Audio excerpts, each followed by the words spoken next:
চাচা আপনি কি উঠাচ্ছেন এগুলো? হচ্ছে বাপু পিএস পিএস এবার মশলা খায় না সেই পিএস।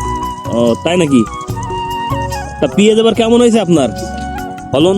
পিঁয়াজ ভালো হয়নি, একদমই জাতা হয়েছে, ওই পুকায় কাটে দিয়েছিল তো এমনি জাতা পিঁয়াজ হয়েছে। এই খুঁজেও পাচ্ছি না, কিছু কিছু জায়গায় খুঁজে পাচ্ছি না, কৃষকের মাথায় আর তাতে বলে পিঁয়াজের মন 600 টাকা 800। এখন পেঁয়াজ বাজারে কত করে চলে? পিঁয়াজ 600-700 টাকা চলতেছে, আর আমার এই পিঁয়াজ 300-400 টাকা দিবে না। না এবার তো আপনার পেঁয়াজ তেমন একটা সুবিধা করতে পারেন তারপরেও না। আমি কইছি আমি হাল ছাড়বো না, এই যে এই যত জমি আছে এই জায়গা দিয়ে আমি এক পাখির মতো আগামীবার পিঁয়াজ লাগাবো। এই সব জমি আপনার? কিন্তু আমার ও যাক, ভালো লাগলো আপনার কথা শুনে। এখন পেঁয়াজ কত শতাংশ আপনি লাগাইছিলেন? আপাতত লাগাইছিলাম 6%। 6%। ট্রাই দিছিলাম তো ট্রাই। এরপর আপনার কতটুকু জমিতে লাগানোর ইচ্ছা আছে?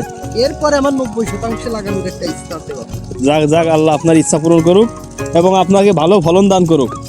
ঠিক আছে, তাহলে জি, আপনারাও দোয়া করবেন, আর আপনারা একটু সহযোগিতা করলে ভালো হয়। কোন সময় কোন কি হবে এইগুলো যদি একটু বলে কয়ে দেন তাহলে তো আমাকে ভালোই হয়। ঠিক আছে ঠিক আছে, তাহলে আপনি কাজ করেন। ঠিক আছে, আচ্ছা, আপনিও ভালো থাকেন। জি।